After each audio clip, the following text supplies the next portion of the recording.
right, Steve, we're on the hunt for some blood. We have lived in secrecy among you, maintaining the Masquerade.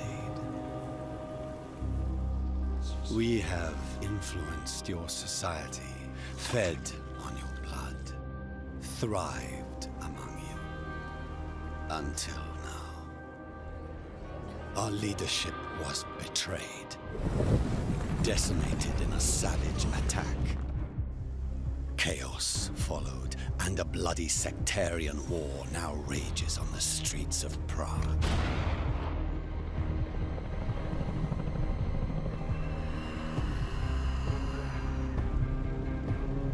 This has made us vulnerable, exposed to the kindred's most fanatical enemy, the entity. With the tables turned, the hunters have become the hunted. Steve, you and I are checking out a new Battle Royale that just recently came to the PlayStation 5, my friend. It's been out in early access over on PC for a while. Now it's made its way over to one console. And we're checking out Bloodhunt, the Battle Royale. This is a Vampire Masquerade Bloodhunt. And it's a... dude, this is unique. I like it. I think this is a cool Battle Royale. It's free to play. I think that's the biggest bonus right there. It lets everybody kind of jump in, check it out. And you are...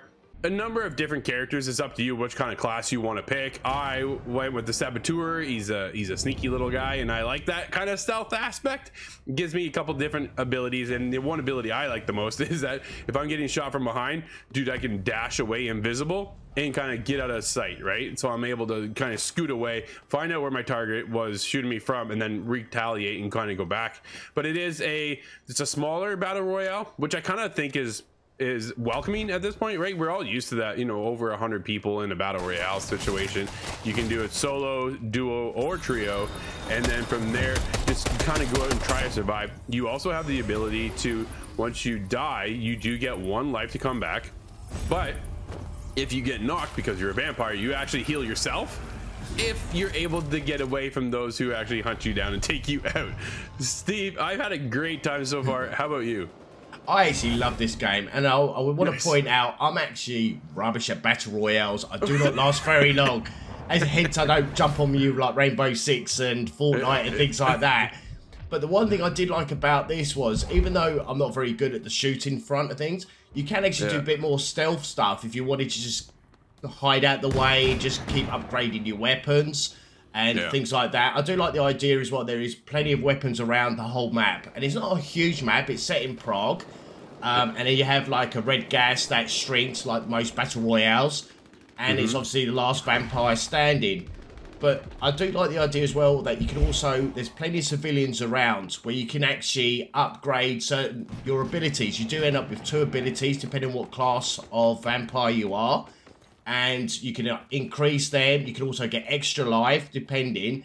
But I did find is when you're sucking on someone's neck, just be wary what's around you, because I got killed a lot of times where you sort of from behind from shooting, and these other players are good. They're fast, right? So there is crossplay. You do have the ability to turn it off. If you're on PlayStation, you might want to consider doing so, right? Because the PC, they're quick. People are really quick to snipe you out from a distance.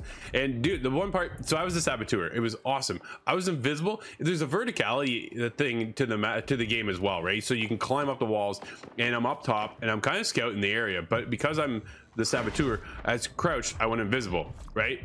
Dude comes up beside me, didn't even see me at all. I'm like, yeah, this is awesome. And then as I started shooting, dude let me up. I was like, what the? But it's the Battle Royale situation, right? And then they do have the, you know, their ultimate kill where they go into a cutscene and they hold you up and away, then you're dead. Dude, this is a solid game. I thought it ran excellent. It was so good, so smooth, so easy to get into.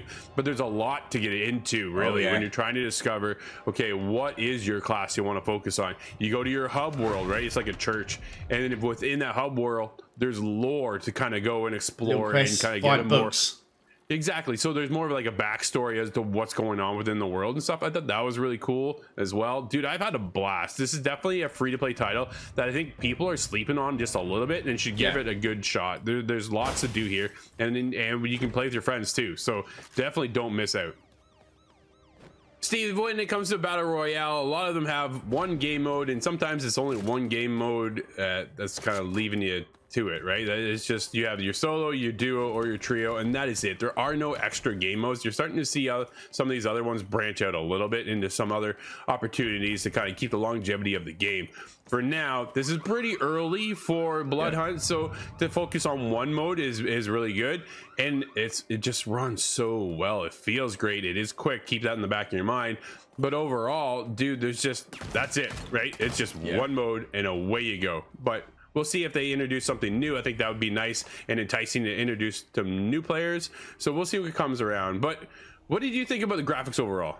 Oh, I thought it was stunning. I thought everything runs so smooth. I mean, when you're climbing up the walls and then bouncing from rooftop to rooftop, and then obviously you got your scanning mode as well, where you can actually see where weapons are, or if you see where the civilians. It doesn't seem to work too good for the other characters. I know the little red dots and things like that, because they always seem to get me from behind. But honestly, the way they done the setting of Prague, it was amazing. And I've got a good feeling as well they're going to release a few other new maps and other things as well, because that would be really cool to keep people interested. And I think they definitely need to make more consoles as well, and not just a PS5 and PC. Because, as we mentioned before, we're getting sniped from distances, so we don't know if people with PC has that bit more of an advantage over the PS5 players. They do. So it'd be nice to sort of get that sort of balanced out a bit better, I think. Absolutely. They got to have a deal right now going with PlayStation to keep that as an exclusive console release. So I imagine at one point, though, it will open up to Xbox players. But for the future, we'll see what it holds. As of right now, I think the game is off to a great start. For me, Steve, I'm going to wrap this up. Dude, I'm going with an 8. This is a solid Battle Royale that people should check out. How about you? Well, I'm actually lasting a little bit longer. I'm actually getting to 10th place out of the possible 40. So I'm giving this an 8.5 because it's probably the best I've been doing a Battle Royale. Awesome.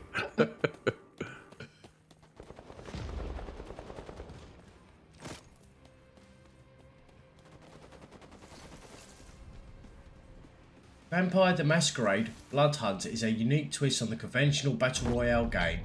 Roam the streets and the rooftops of Prague, taking out any vampires to be the last one standing.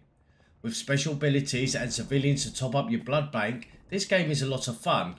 Unfortunately, this is a PS5 exclusive and for PC only, so a lot of people are going to miss out on this gem of a game.